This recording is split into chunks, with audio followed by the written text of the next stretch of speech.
Sí, señor. Listo, Natalie. Sí, profe. Ya comparto. Ya te voy a habilitar acá para que compartas. Y cuando quieras puedes empezar.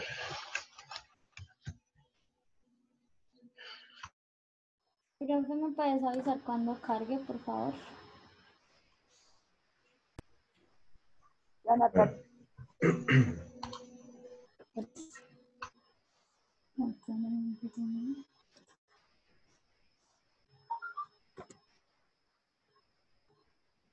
Bueno, buenas noches. Entonces les voy a exponer sobre enfermedades infecciosas causadas por parásitos. Bueno, las enfermedades infecciosas y parasitarias son aquellas que han sido provocadas por un microorganismo, en especial cuando se trata de bacterias, hongos, virus o parásitos. En el caso de otros agentes vivos patógenos como los protozoos, los parazoos, entre otros. Se habla de infestación en determinadas condiciones de trabajo. Algunos profesionales se ven más expuestos a estos organismos patógenos y por lo tanto tienen mayor riesgo de contraer cierto tipo de enfermedades. Solo en el caso en que la infección tenga un probable origen en las condiciones de trabajo del profesional podrá considerarse como enfermedad profesional. Bueno, ¿qué son los parásitos? Los parásitos son seres vivos que viven de otros seres vivos, como del cuerpo humano, para alimentarse y tener un lugar donde vivir. Se puede encontrar por medio de los alimentos o el agua contaminada, la picadura de insectos o por contacto sexual. Algunas enfermedades parasitarias son más fáciles de tratar que otras.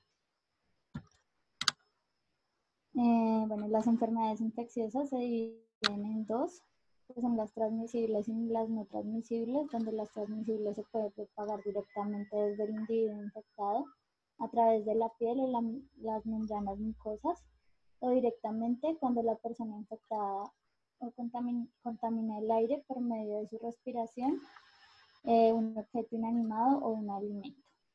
Y las no transmisibles es cuando el microorganismo no se contagia de un individuo a otro, sino que requiere unas circunstancias especiales, que sean medioambientales, accidentales, entre otras, para su transmisión. En estos casos, las personas infectadas no transmiten la enfermedad. Bueno, entonces una de las enfermedades es la criptosporidiosis, que es una enfermedad oportunista causada por el parásito Cryptosporidium, presente en algunas comidas o en el agua contaminada. Los síntomas de esto son diarrea con presencia de moco, fiebre, náuseas, vómito, dolor abdominal, calambres y pérdida de peso. Los tratamientos para este son los aminoglucósidos, la paromomicina y los macrólidos, como la espiramicina, la acitromicina y la claritromicina, todos los cuales tienen pues, una actividad antiparasitaria. Otra es la trypanosomiasis americana, también conocida como enfermedad de Chagas. Es una enfermedad potencialmente mortal causada por el parásito Trypanosoma cruzi, el cual se propaga por la picadura de insectos, y esta enfermedad es un problema de salud en Sudamérica.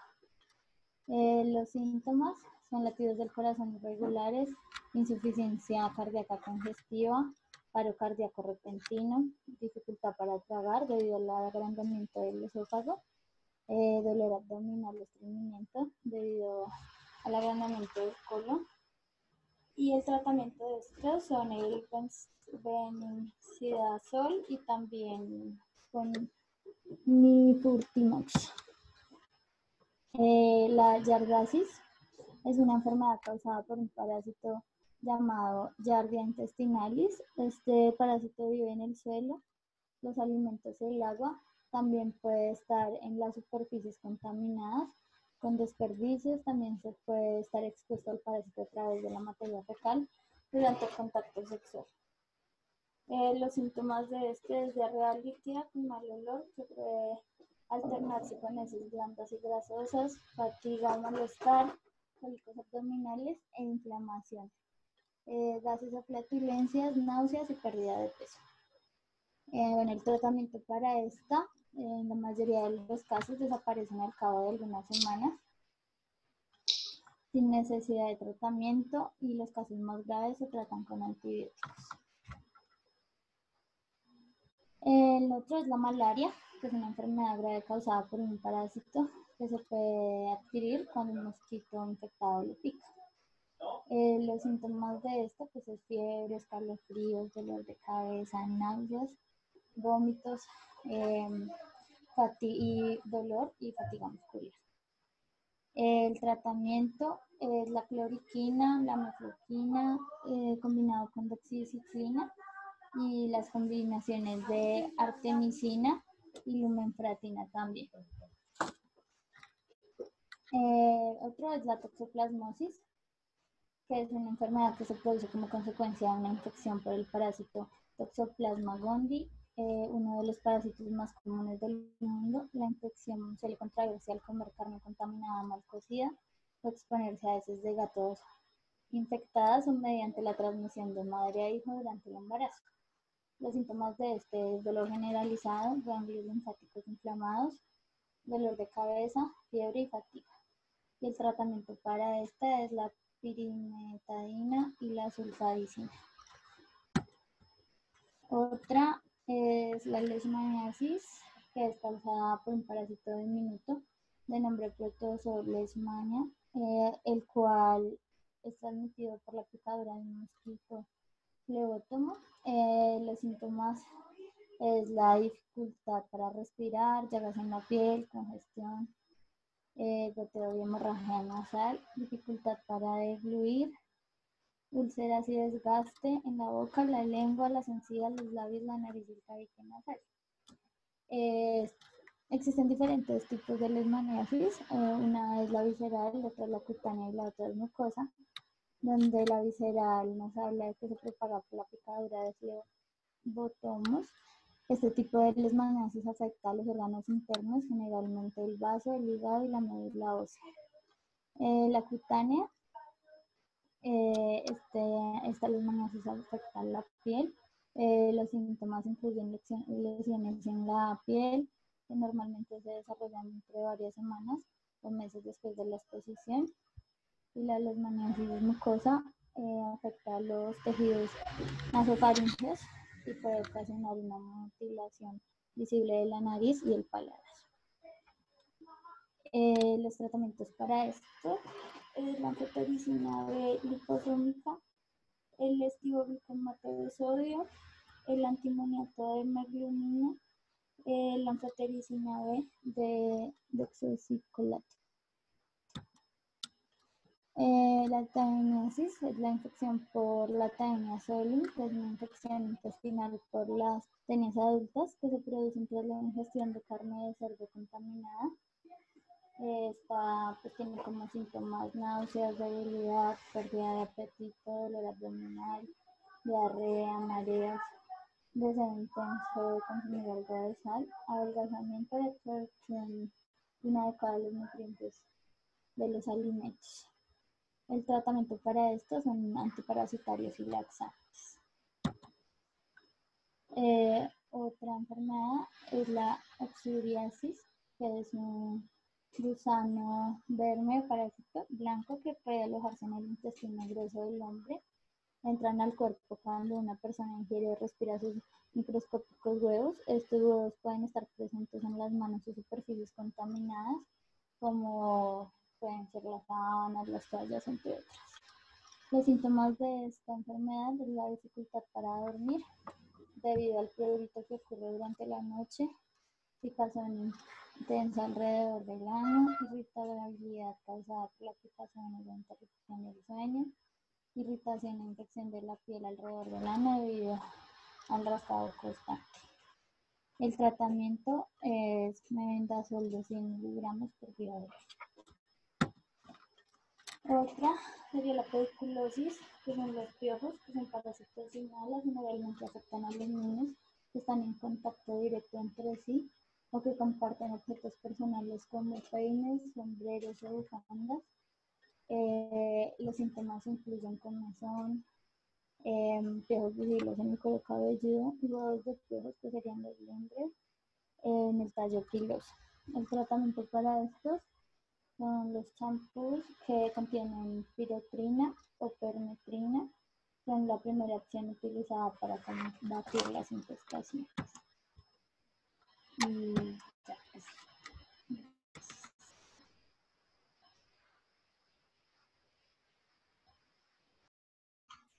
Bien. Gracias, Natalia. Bueno, entonces vamos a continuar con este tema.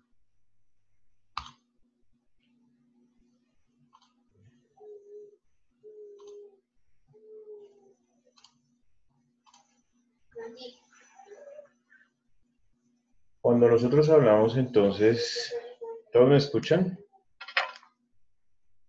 sí, señor. Bueno. Sí, señor. Ok. Cuando hablamos de enfermedades parasitarias, entonces vamos a decir que estas enfermedades van a ser debidas a organismos parasitarios que son protozoos, gusanos u hongos. Y para eso tenemos que definir qué es un parásito. Nosotros ya hemos hablado de bacterias, de virus y de hongos y nos quedaba no nos quedaba pendiente solamente hablar de parásitos. Entonces decimos que un parásito es cualquier organismo que vive sobre o dentro de otro organismo vivo, del que va a obtener sus nutrientes. En muchos casos los parásitos dañan o causan enfermedades al organismo hospedante. Entonces, como en toda historia natural de enfermedad, vamos a necesitar un agente causal, un huésped y un medio ambiente, ¿cierto? En este caso, pues el agente va a ser el parásito, el huésped pueden ser algunos animales, el hombre como tal, los humanos, y el medio ambiente, pues donde pueda sobrevivir y donde se pueda beneficiar o prosperar este microorganismo o parásito. Ejemplos de parásitos, pues hay muchos, ¿sí? En el caso de los humanos, pues van a ser algunos tipos, nosotros los conocemos con varios nombres, amebas, lombrices, ¿cierto? ¿Y ellos qué van a hacer? Al interior de nosotros ellos obtienen nuestros nutrientes. Un niño que no, a pesar de que nosotros consideramos que le estamos dando una buena nutrición, no sube de peso, sigue delgado, permanece anémico, pues probablemente al que estamos nutriendo no es al niño, sino a un parásito que pueda tener en su interior. Esa es como una forma fácil de explicar cómo funcionan los parásitos al interior de un huésped. Las enfermedades parasitarias entonces van a requerir de algunos vectores y algunos artrópodos que juegan un papel determinante en el ciclo vital de los parásitos, ya que así son transmitidos algunos agentes patógenos, provocan algunas enfermedades importantes como por ejemplo la malaria, la enfermedad del sueño, la peste bubónica, la fiebre amarilla o el dengue. Este tipo de enfermedades van a requerir de algo que nosotros vamos a llamar un vector, ¿cierto? Ya lo hemos mencionado en otras clases, lo relacionado con los vectores, y creo que ese término está claro. Vectores y artrópodos. Aquí tenemos la imagen de un roedor, una rata. La rata es portadora de un parásito que puede ocasionar una enfermedad que se llama la peste bubónica a través de una pulga, ¿cierto? En este caso, la pulga viene a ser el vector. ¿Sí? Entonces, recuerden que necesitamos un individuo contaminado, un animal que va a tomar sangre de ese individuo y la va a inocular en un huésped siguiente, que puede ser otro animal o, en algunos casos, el humano. Tenemos las garrapatas, tenemos los piojos, tenemos las cucarachas, hay una cantidad de animales que van a ser o se van a nutrir de nosotros. El ejemplo de los piojos o las efelies, ese tipo de animales, los piojos, son animales parasitarios. Ellos, una vez que se instauran en el huésped, van a tomar la sangre del huésped, van a generar lesiones en el huésped, ¿sí? Y es una especie de animal que se considera un parásito. Y el término vector es ese que sirve para llevar una enfermedad de un ser vivo a otro, ¿sí? El vector más conocido pues, son los mosquitos que transmiten enfermedades como el dengue, la malaria, el paludismo, ¿cierto? Dentro de las formas que encontramos a nivel de los parásitos, encontramos los protozoos. Estos protozoos son organismos animales unicelulares, son microscópicos. Algunos pueden formar colonias y muchas especies se mueven utilizando algunas extremidades que se conocen como flagelos, que son estructuras propulsoras como en forma de látigo. Y también van a tener unos cilios en algunos casos, que están alrededor de ellos, de aspecto piloso, que van a generar también una especie de movimiento ameboide. Entonces, la forma en que se van a movilizar estos protozoos, bien sea con esas extremidades en forma de látigo llamadas flagelos o esas estructuras de movimiento piloso que se llaman los cilios. Cilios o flagelos son los que van a generar el movimiento en estas estructuras parasitarias.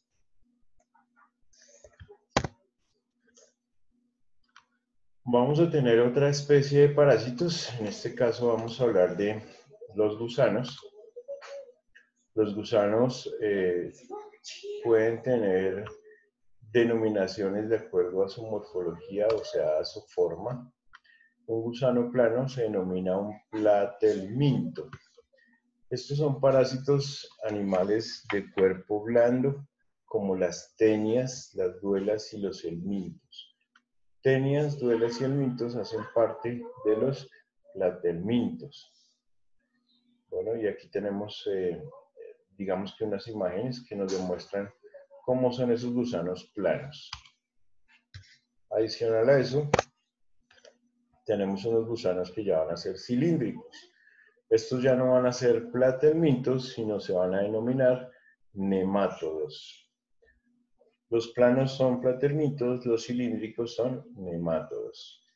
Estos gusanos no segmentados terrestres, de agua dulce o marinos, algunos como los anquilostomas, las filarias, que causan elefantiasis, que es una condición médica que vamos a ver un poco más adelante.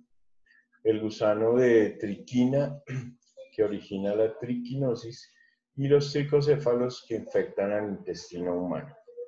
La mayoría de los gusanos entonces los vamos a encontrar nosotros en algunos sitios terrestres, algunos en aguas contaminadas que pueden ser de río o de mar, y ellos tienen varias presentaciones, anquilostomas, filarias, triquinas, y van a generar enfermedades porque se van a instalar o van a infectar el interior de nuestro aparato digestivo, específicamente el intestino de los humanos.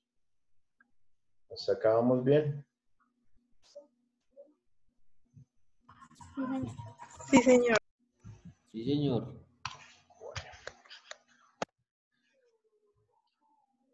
Generalmente cuando nosotros tenemos una infección parasitaria, el ser humano la adquiere a través de la alimentación. Hay varias formas de que nosotros nos podamos contaminar con un parásito. Y dentro de esas formas en las cuales nosotros podemos adquirir un parásito, pues está la vía oral, ¿cierto? A través de la boca nosotros nos llevamos cualquier cantidad de cosas que pueden ir mezcladas con nuestra dieta, con nuestros alimentos. Si nosotros consumimos alguna comida, ¿sí?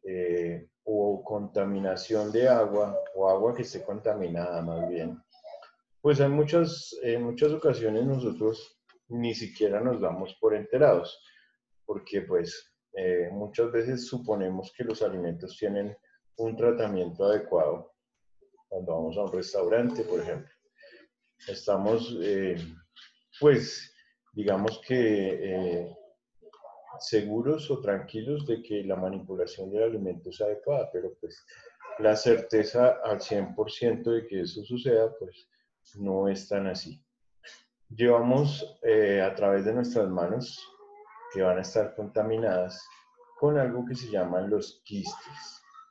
Un quiste es una forma de presentación de un parásito, ¿sí? Entonces acá tenemos nosotros este quiste, por ejemplo, y en el interior del quiste va a estar el parásito. Este quiste tiene una forma ovoide y podemos decir que los quistes son equivalentes a los huevos de un parásito.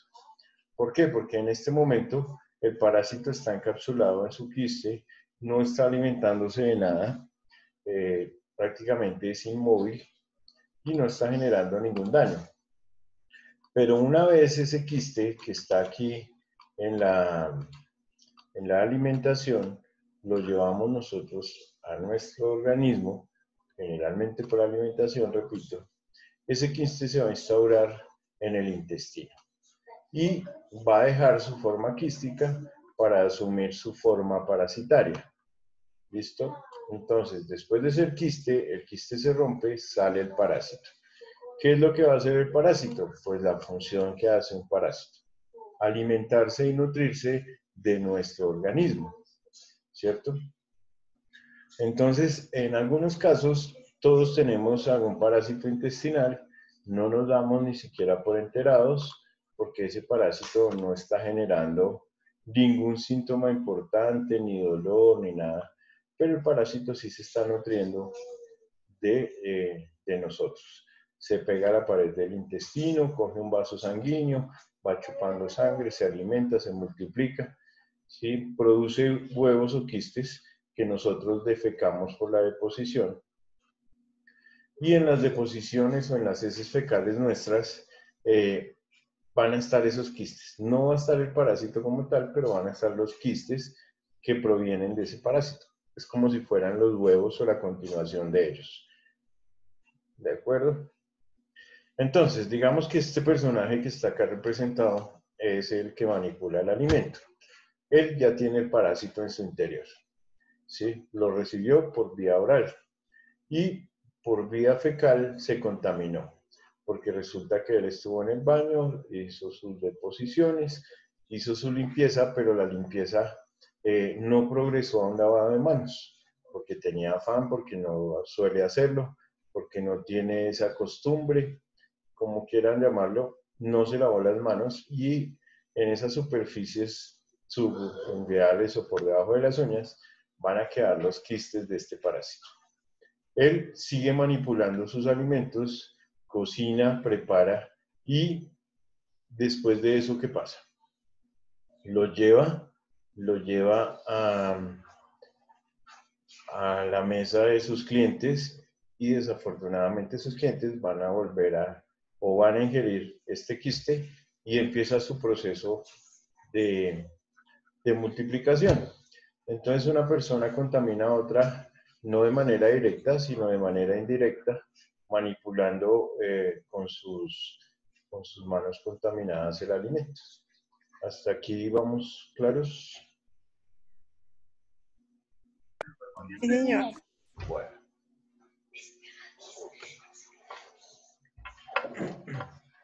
Bien. Siguiente. Las amebas o las amebiasis, muy comunes en nuestro medio. Creo que todos hemos escuchado hablar de amebas, más en nuestros hogares que en otros sitios. Cuando nosotros tenemos un dolor abdominal, pues la mamá de uno, la abuelita le va a decir: usted lo que tiene es una amebiasis, o cuando le da una diarrea ocasional, ¿cierto?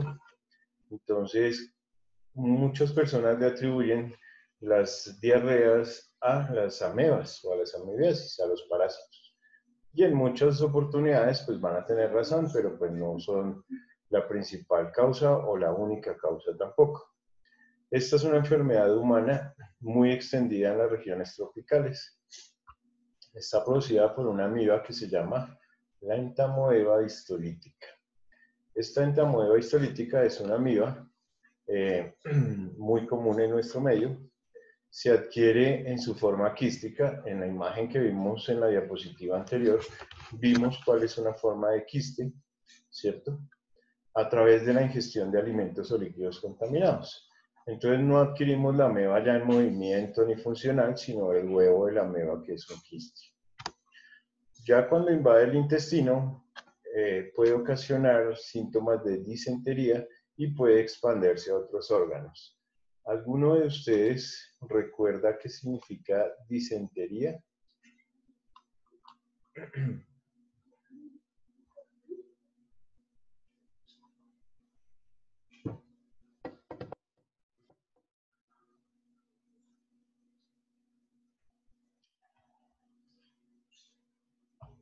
Ninguno. Dentro de las presentaciones de la diarrea, habíamos dicho que la diarrea que presentaba moco o presentaba sangre se consideraba una disentería. ¿Sí? Entonces, aquí vamos a hablar o vamos a continuar hablando de las amibiasis y de la disentería también. Estas amibiasis se resuelven con facilidad con amebicidas, o sea, con tratamientos para parásitos. Sin embargo, cuando no se tratan, conducen a la formación de abscesos en el hígado. Esto ya complica la cosa. Tener una amibiasis, pues genera diarrea, generalmente es diarrea con sangre y con moco. Pero si no se trata, van a llegar hasta el hígado y van a formar abscesos. Los pulmones también se pueden ver comprometidos y con menos frecuencia el corazón. En casos raros puede incluso alcanzar y lesionar el cerebro. ¿Cómo es el tratamiento? Con quinfamida, con mebendazol y tinidazol, fosfato de cloroquina, nitazoxanida, diyodo, hidroxiquinoleína y albendazol. Todos estos antiparasitarios. Entonces, fíjense aquí en la imagen, vemos cómo se ve una ameba o una entamoeba histolítica. Esta de acá es una entamoeba histolítica. ¿Cómo la podemos nosotros aislar si no tenemos la certeza de que se trate de una amibiasis? Entonces, a mí me llega el paciente, tiene vómito, tiene diarrea con moco y con sangre, perdón, y un dolor abdominal. Yo puedo suponer por la clínica del paciente que tiene una amibiasis y mandarle el tratamiento. Pero si quisiera estar seguro, entonces le mando un examen de laboratorio. ¿Cuál sería? ¿Cuál es el examen de laboratorio donde vamos a identificar las amibiasis?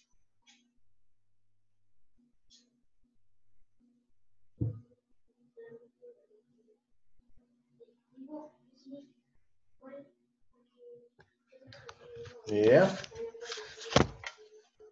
¿No hemos visto laboratorio clínico?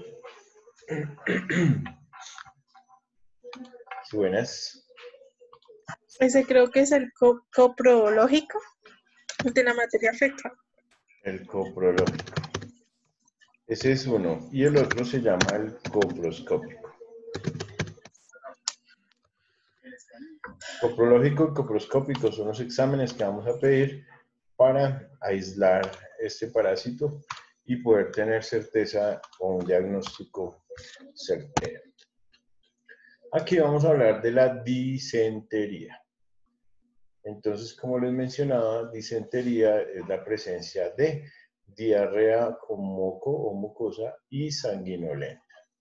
Esos son los síntomas: diarrea con moco y sangre, fiebre, escalofríos, dolor de cabeza y dolor abdominal.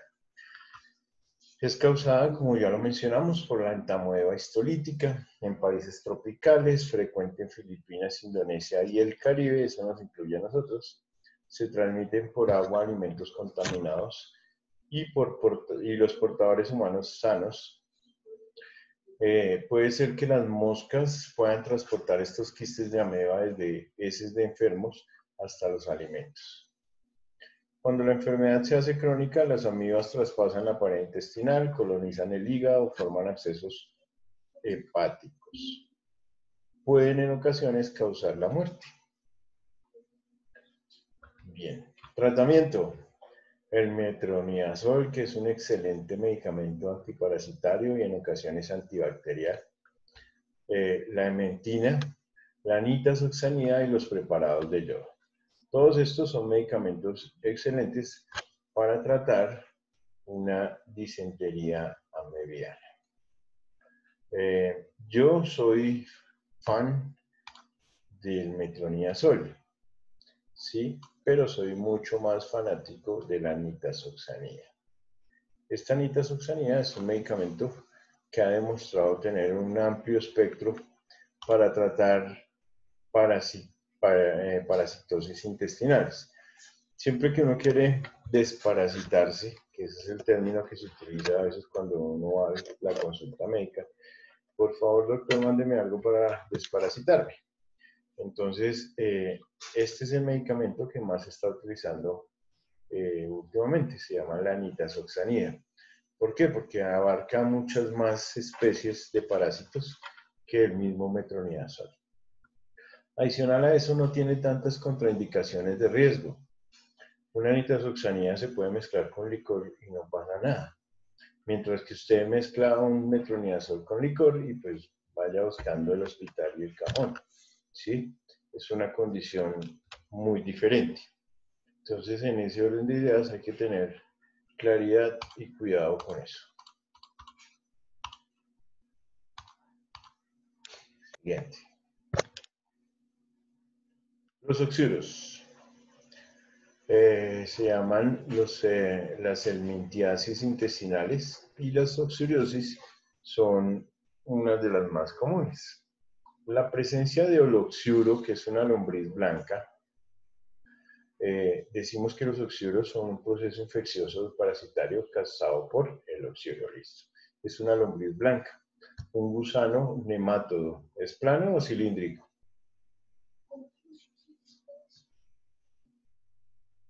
Si es nemátodo, ¿es un gusano plano o cilíndrico? Cilíndrico. Gracias, Lady. Es un nemátodo parásito del intestino humano. Infecta a los niños con más frecuencia que a los adultos. Alrededor de 1 centímetro de largo alcanza a medir. ¿Cómo se produce? Por ingerir agua y alimentos contaminados con huevos de lombrices. Los gusanos adultos se desarrollan en el intestino, ponen sus huevos en la región anal. Esto es muy importante. Quiere decir que al interior del intestino van a estar los adultos gusanos, pero ellos durante la noche y solamente durante la noche, durante el reposo del huésped, o sea, cuando el paciente está durmiendo, ellos salen por el ano y en la región anal van a depositar sus huevos. ¿Cuáles son los síntomas? El prurito intenso en la región anal. Entonces, siempre que ustedes vean un niño que tiene una piquiña en la región del ano, que es muy intensa, que es muy frecuente, esa comezón, tienen que pensar en una infección por oxuros. ¿Listo?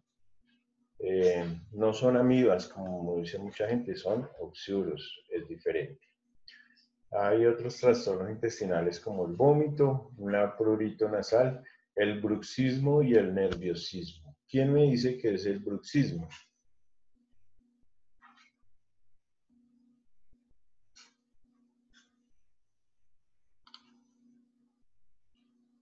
¿Qué será el bruxismo? Eso es un problema de los dientes, profe. Cuando uno los aprieta mucho, como que... Como que le destiemplan y le duelen o como Sí, que le y suenan, más que ¿cierto? todo es por las noches. Cuando uno duerme, ¿cierto? Entonces, Sí, lo tengo. bueno. Entonces ese tipo de cosas genera como esa tensión de los músculos de la boca, como si los dientes se chocaran entre ellos. Muchas veces el bruxismo alcanza a producir desgaste sobre los mismos dientes de tanta fricción, pero son como reacciones involuntarias.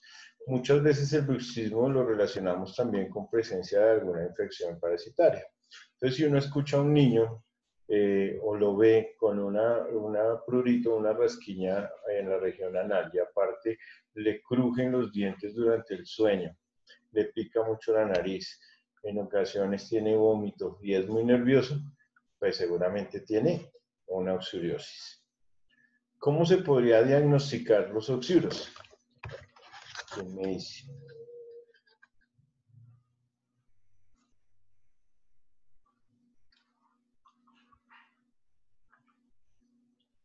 Recuerden que con las amebas decíamos que era con el coprológico y el coproscópico, ¿cierto?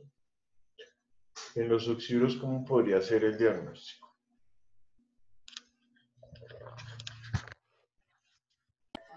También se puede con el coprológico, ¿no?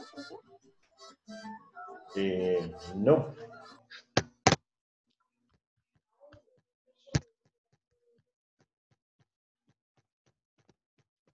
Entonces, les voy a explicar. Si nosotros tomamos una muestra de coprológico, no van a aparecer los oxiuros.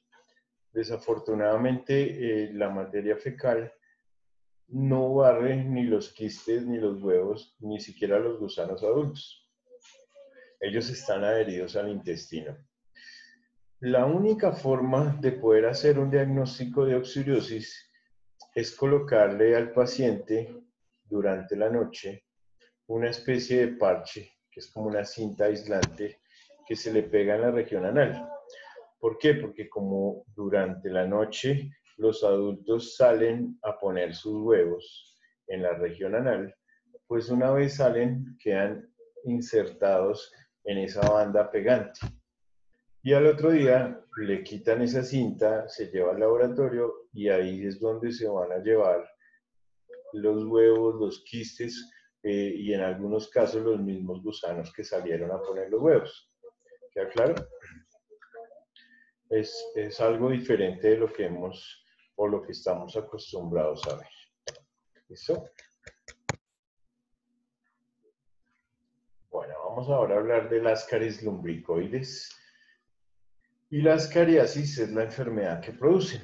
El parásito se llama Ascaris lumbricoides. Tiene obviamente una forma de lombriz.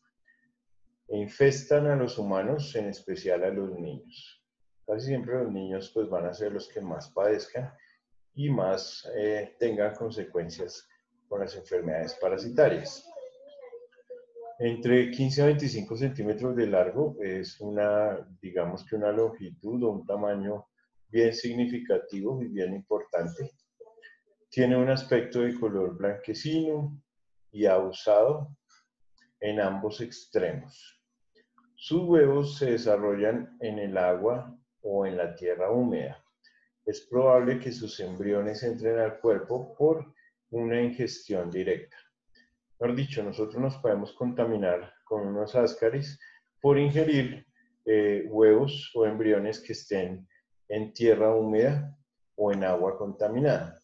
Directamente los podríamos ingerir por consumir algún alimento contaminado o en algunos casos hasta por las mismas mascotas que pueden llevar al interior del hogar este tipo de ascaris. Estos gusanos pueden expulsarse con nitazoxanida. Entonces recuerden que la nitazoxanida, que fue la que les mencioné hace un momento, es el que a mí me gusta para los tratamientos. Cuando se quieran desparasitar o desparasitar a su familia, utilicen nitazoxanida. Tabletas de 500 miligramos, caja por 6 tabletas, una tableta cada 12 horas durante 3 días. ¿Listo? Siguiente. Las tenias. Las teniasis son ocasionadas por una tenia. Las tenias tienen dos apellidos, una que se llama saginata y otra tenia que se llama la tenia solium. La diferencia entre las dos es que una proviene del ganado vacuno y la otra proviene del ganado porcino, de los los cerdos y de las vacas.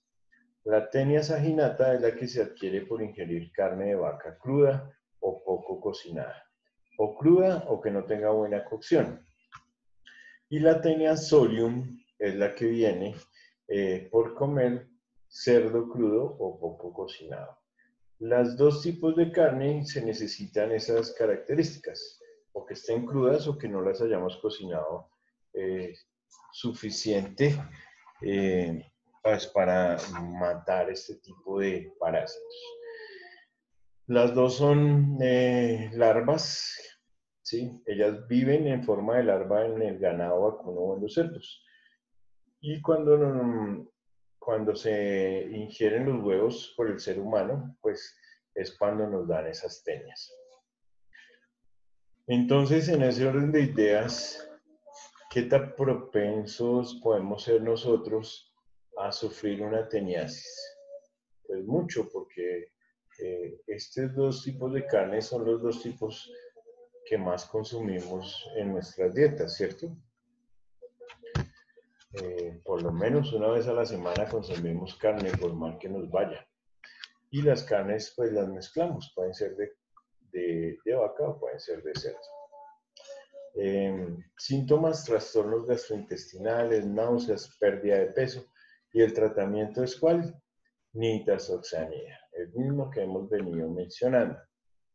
¿Listo? ¿Qué tanto puede llegar a medir una tenia?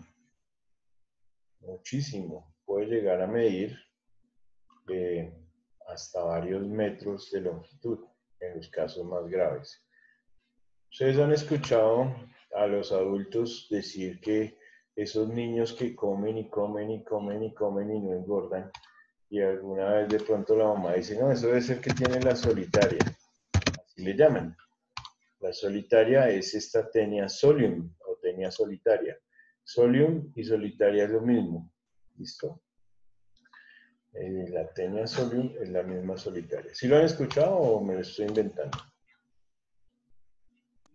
Sí. Sí, puede ser. Bueno, muchas gracias. Bueno, tratamiento nitazoxanida. ¿Cómo es el tratamiento de la nitazoxanida?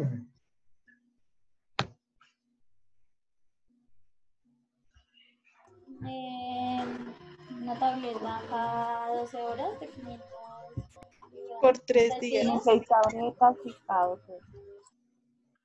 Por 3 días. Bien, yo pensé que estaba hablando solo. Bueno, muy bien. Una tableta de 500 miligramos cada 12 horas durante 3 días. Lo único que produce raro es que los pone a orinar con un amarillo o verde o naranja fluorescente o encendido. Pero pues eso no es nada raro ni es contraproducente, sino es simplemente un efecto normal del químico que trae el medicamento. Entonces uno manda la nitazoxanida, el paciente se la empieza a tomar o el niño se la empieza a tomar. Y cuando van a orinar tienen la orina como fluorescente y entonces se asustan y a veces suspenden el tratamiento. Pues hay que, antes de empezar, decirles que esa es una condición normal que va a pasar cuando empiecen el tratamiento, con eso no lo suspenden y no es contraproducente tampoco. ¿Bueno? Trichinosis, causada por la Trichinella spiralis. Esta es por la ingesta también de cerdo infectado, carne de cerdo infectada. Los quistes de triquina en el cerdo se destruyen completamente mediante la congelación de la carne.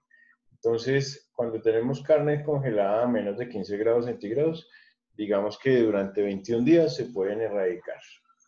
Pero si la temperatura es mucho menor, o sea, la congelación es mayor, menor de 30 grados centígrados, en 24 o 25 horas ya tenemos la carne libre de estas larvas.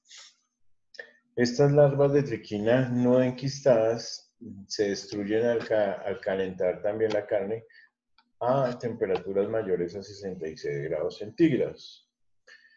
En la fase de infección, las larvas producen una irritación grave del tracto intestinal.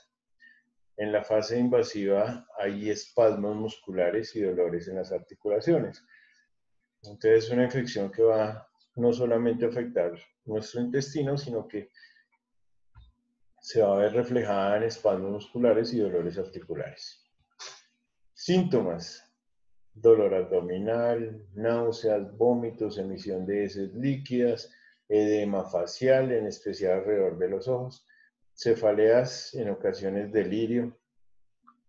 Puede llegar a afectar el músculo cardíaco. El tratamiento para esta es el tiabendazol, mezclado con la nitazoxanida.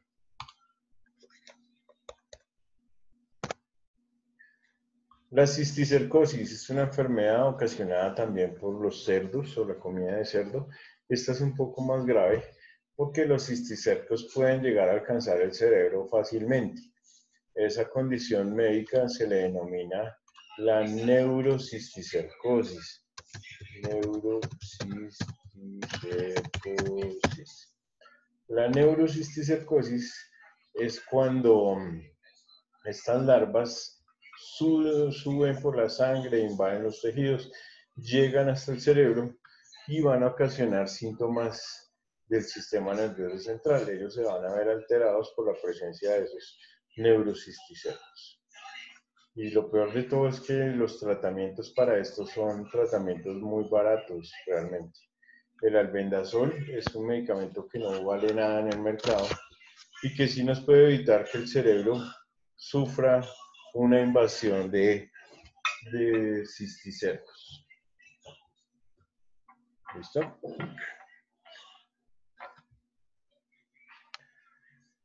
¿De dónde salen las cisticercosis? De las mismas tenias solium isaginatas. Ya cuando la cosa no se limita al intestino, sino cuando invaden otros tejidos, en forma de cisticercos, se llaman cisticercosis.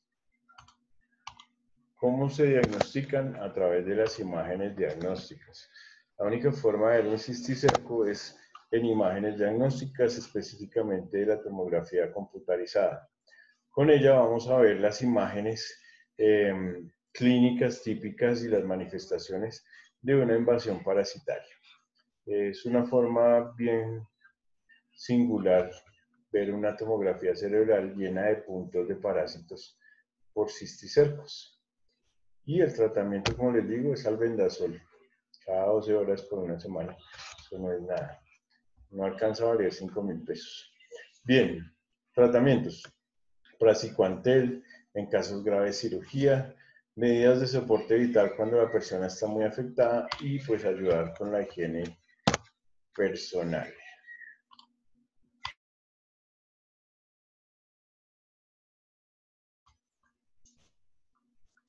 La filariasis. En el caso de la filariasis es un parásito nemátodo también causado por la filaria. Depende de dos huéspedes, uno vertebrado y un artrópodo. Se desprenden en el estómago del insecto y penetran en su tórax cuando éste se alimenta de la sangre de un vertebrado. O sea, este necesita de un vector. Penetran bajo la piel del segundo huésped y se incorporan al torrente sanguíneo a través de la perforación realizada por el insecto a los tejidos subcutáneos. Entonces, lo único que se necesita es un individuo infectado.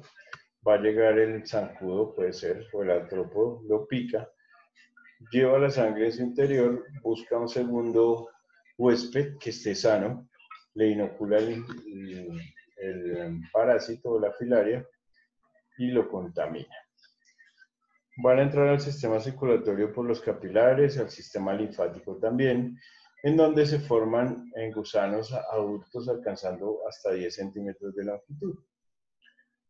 Esta filariasis es la que está relacionada con una enfermedad que se llama la elefantiasis.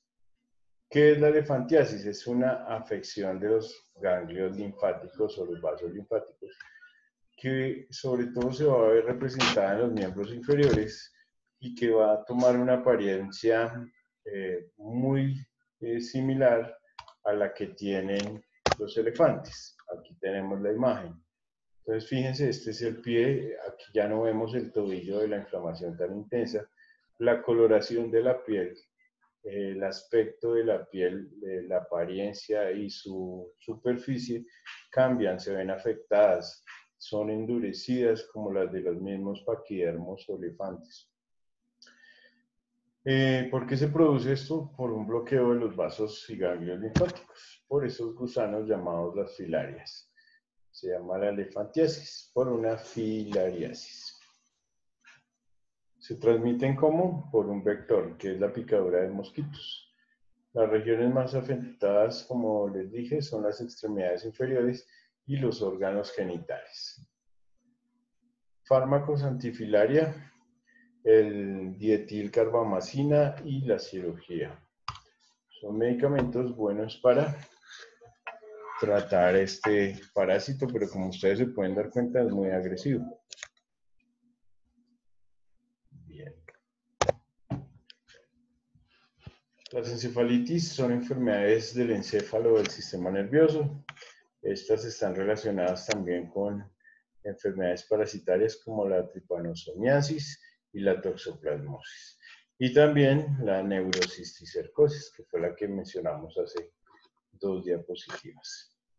Estas enfermedades epidémicas que afectan en primer término a aves y animales domésticos y salvajes, que son los vectores que transmiten la enfermedad de los animales al ser humano. Son insectos, no en todos los casos. En la tripanosomiasis necesitamos de un vector como un insecto, pero en la toxoplasmosis no necesariamente. Entonces vamos a verlo acá. Vamos a hablar de la tripanosomiasis. Esta sí necesita de un vector que es, digamos, un mosquito que se llama la mosca tsetse en Sudáfrica. Y los tripanosomas tienen varias presentaciones. Aquí están el tripanosoma cruzi, que produce enfermedad de Chagas, el tripanosoma brucei, que es una enfermedad localizada, y el tripanosoma gambiense, que es el más frecuente. Estos parásitos son absorbidos al insecto cuando pica a una persona infectada. Y luego, después de un periodo de desarrollo, pueden ser introducidos en el torrente sanguíneo de víctimas sanas. Así es como funcionan las enfermedades vectoriales, generalmente las enfermedades tropicales. Bien.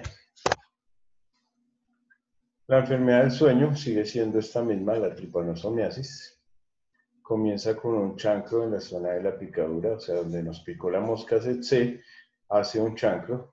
Luego aparece una taquicardia, luego se nos aumenta el tamaño del vaso, luego hay una erupción de la piel, hay fiebre que afecta al sistema nervioso, cambios en el carácter, somnolencia, pérdida de apetito, en ocasiones hay un coma y con frecuencia también se puede suceder la muerte.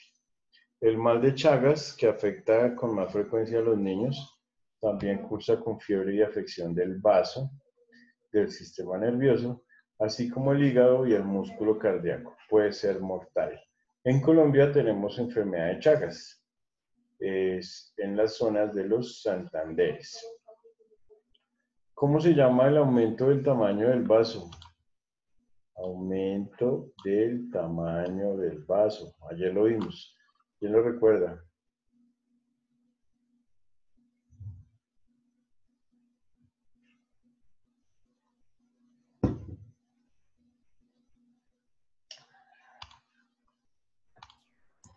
No me acuerdo. ¿Cuál? La esplenomegalia. Esplenomegalia. Muy bien, Leiki, gracias.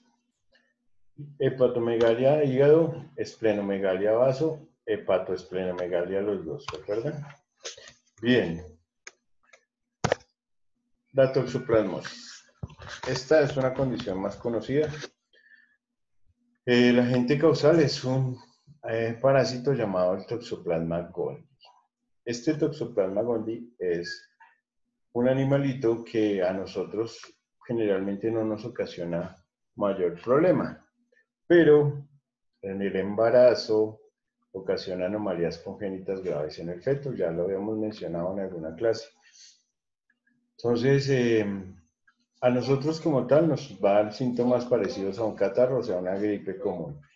Pero en una mujer en embarazo, pues hay anomalías graves. ¿Cuáles son las anomalías más comunes que produce la toxoplasmosis en un bebé que se está gestando? Entonces, afecta sus órganos de los sentidos. El paciente puede salir ciego, puede salir sordo, ¿sí? O con problemas de olfato o de gusto. Este toxoplasma se encuentra en ganado vacuno, aves de corral y animales domésticos. Se mantiene vivo en la carne cruda. Las causas generalmente es el consumo de carnes crudas, poco cocinadas, y también tener contacto con heces o excreciones del gato doméstico. La infección produce o proporciona inmunidad. Esto digamos que es una parte importante, la inmunidad que genera la infección. Eso quiere decir que si a una niña de 8 años le dio toxoplasma, pues cuando se embarace en la adultez no va a haber problema, porque tiene inmunidad. Pero si nunca le ha dado toxoplasmosis y se embarazó, y en el embarazo le dio toxoplasmosis, ahí es cuando tenemos la preocupación. Por eso, el toxoplasma hace parte de los exámenes que se le toman en los controles prenatales a las mujeres en embarazo. Entonces, pues uno podría decir que el hecho de tener animales como el gato en la casa, pues es contraproducente, pues sí y no.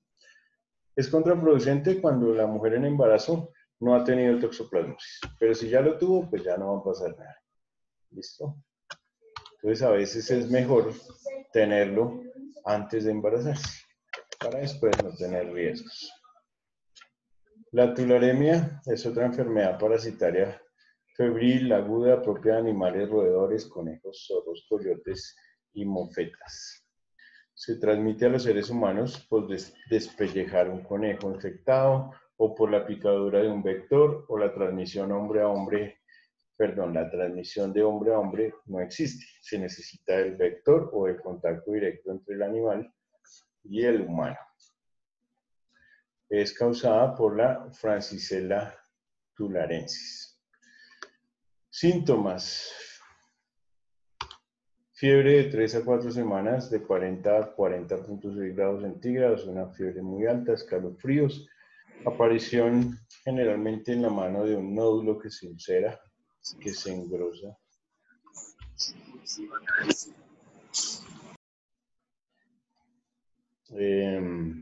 Debilidad general, neumonía y en algunos casos raros afecciones del corazón. Tratamientos con antibióticos. Los esquistosomas, estas enfermedades, la esquistosomiasis, es una enfermedad causada por duelas de la sangre. Se encuentran en países tropicales y subtropicales. Son una especie de parásito de tipo similar a las larvas, pues. Parasitan al humano, las larvas inmaduras viven en caracoles y las larvas maduras vuelven al agua, penetran en la piel del mamífero, emigrando por los vasos sanguíneos hasta transformarse en adultos. Se previene a través de erradicar los caracoles y el tratamiento es el praziquantel. Praziquantel es un tratamiento que se utiliza para las esquistosomiasis. Bueno, esta es otra enfermedad muy común, la malaria o el paludismo. Es una enfermedad humana de aves y también de monos. Se transmite por la picadura de mosquitos. El Anopheles aegypti es el mosquito que ustedes ven aquí en la imagen. Este es el mosquito causal de la malaria o el paludismo.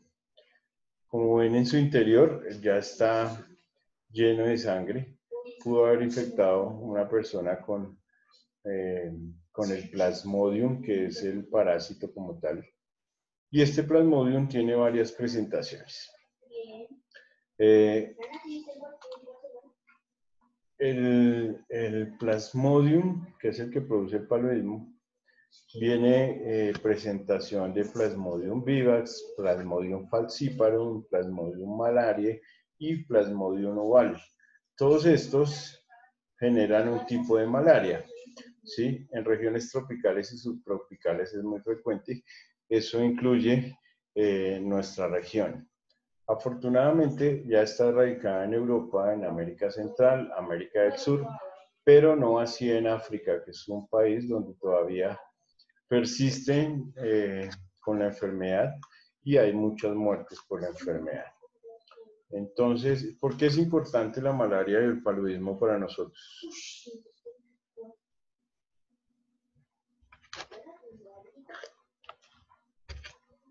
¿Quién sabe? ¿Quién me puede decir? ¿Quién es el responsable de la erradicación en Europa, América Central y del Sur de esta enfermedad?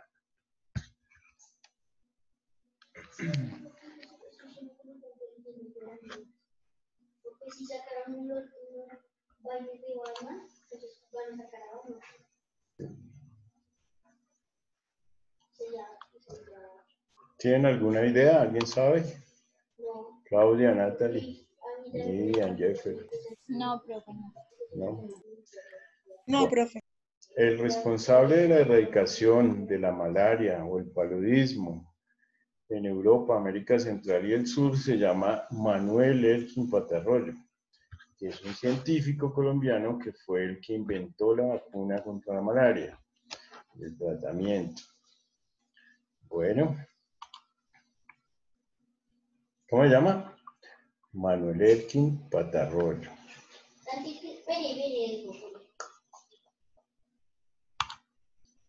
Bueno.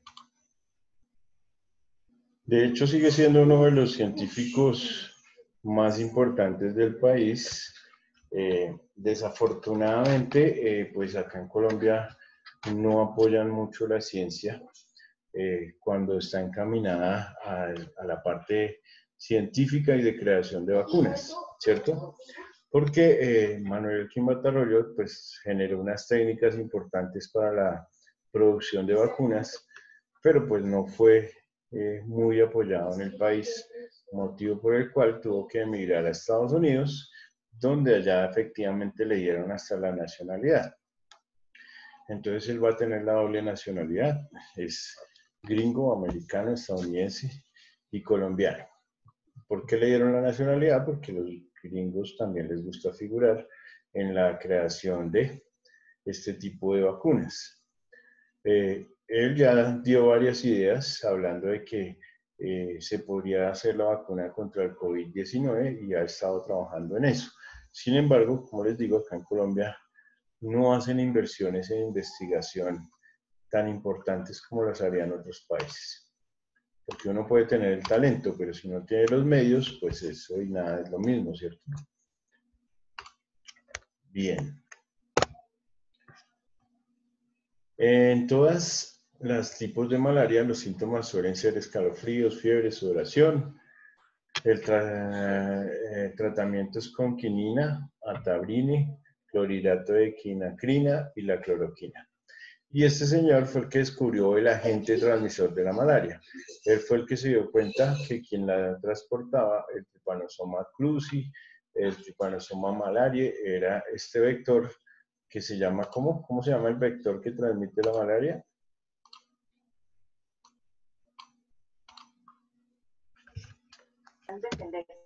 ¿Mosquitos? ¿Cómo se llama ese mosquito, José? El Anopheles aegypti. No me olvide, José, que es el que le toca hablar el próximo martes. Anopheles aegypti. Es el mosquito transmisor de la enfermedad tropical conocida como la malaria o el paludismo. Anopheles aegypti. Bien, siguiente. Bueno, ya casi terminando, los anquilosomas, enfermedades producidas por Nemátodos que parasitan el intestino delgado. En este caso, lo que sucede es que a través de los pies va a ingresar el parásito, se va por el torrente sanguíneo, va a llegar a los pulmones, de ahí sale a la vía respiratoria y nosotros los vamos a tragar para que lleguen al intestino. Ese es como el ciclo de vida que tienen los anquilostomiasis, uncinariasis, las uncinarias. Las larvas están presentes en el suelo de terrenos húmedos. Penetran a través de la piel al interior. Suben por los vasos sanguíneos. Luego van hacia los pulmones. Ascienden por la faringe, entonces salen de la cavidad pulmonar. Y cuando llegan acá, nosotros no los escupimos ni los botamos, sino que nos los tragamos. Y los llevamos, los deglutimos hacia el intestino y ahí es donde ellos completan su desarrollo. La enfermedad se produce por caminar descalzo en áreas contaminadas. Anquilostomiasis o uncinariasis. Anquilostomas.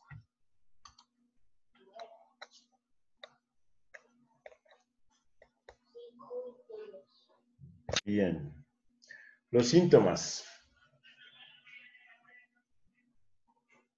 El prurito, máculas eritematosas en la piel. Recuerden que máculas son manchas, tos o sibilancias, dolor abdominal con diarrea intermitente. En las formas crónicas, la característica es la anemia por déficit de hierro, debido a la pérdida crónica de sangre por el tubo digestivo. Claro, ellos se pegan a la pared del intestino, nos chupan toda la sangre y nos dejan con una anemia. En los niños puede producir retrasos en el crecimiento.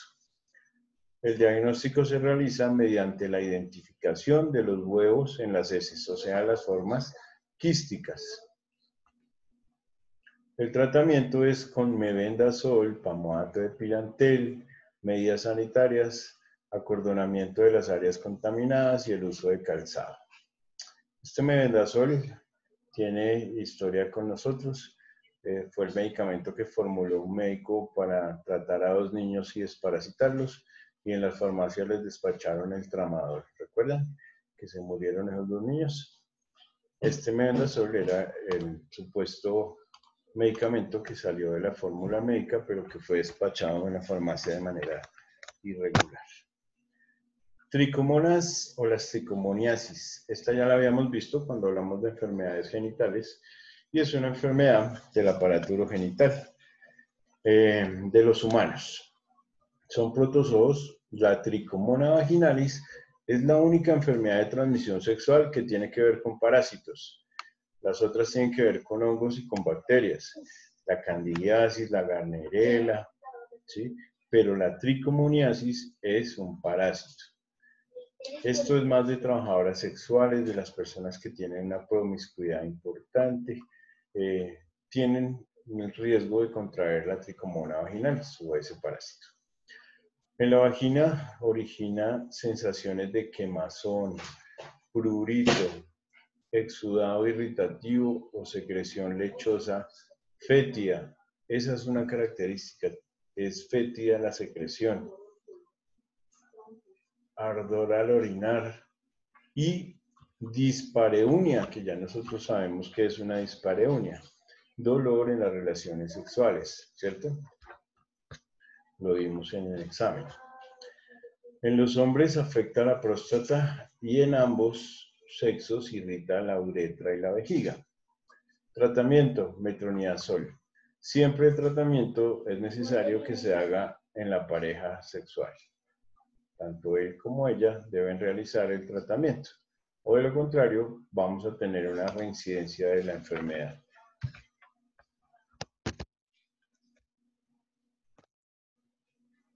Bien, la peste bubónica es una enfermedad que se propaga por una pulga de la rata y se transmite por el Xenoxilia chovis. ¿Listo? Esa pulga alcanza al humano y le inocula ese parásito. En el sitio donde tenemos las infecciones, pues vamos a tener unos bubones. Son unos ganglios linfáticos inflamados. Los bubones, por eso se llama fiebre o peste bubónica, son los ganglios que se nos inflaman y se ponen grandes. ¿En dónde? En la ingle, en las axilas o en el cuello. Presencia de ganglios en la ingle, en las axilas o en el cuello, generalmente es pensar en una leucemia, pero debemos pensar también en una enfermedad parasitaria relacionada con la peste bubónica. Esta enfermedad prácticamente ya está erradicada, sin embargo, en su tiempo fue mortal. Acabó con mucha gente en Europa. Los síntomas incluían dolores de cabeza, náuseas, vómitos, dolores articulares y sensación general de enfermedad. Los ganglios linfáticos de la ingle y con menos frecuencia los de las axilas y el cuello se volvían dolorosos, se inflamaban y la temperatura que acompañaba a los escalofríos se elevaba hasta desde 38,3 hasta 40,5 grados, que es una elevación bien marcada o importante.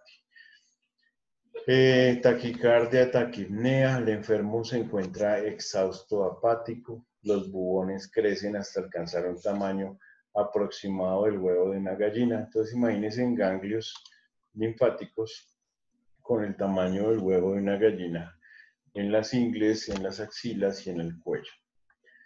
Las medidas preventivas y sanitarias son la desratización, o sea, acabar con las ratas, pero pues eso es tema bien complicado. Los enfermos deben ser aislados, deben estar en reposo y alimentados con líquidos y alimentos de fácil digestión. Tratamiento se hacía con sedantes, sulfamidas, estreptomicina y tetraciclinas, pero es mortal, es una enfermedad mortal. Muy bien, muchachos, hasta aquí la presentación de hoy. ¿Preguntas? Nada. Bueno, vamos a detener un momentico aquí la grabación.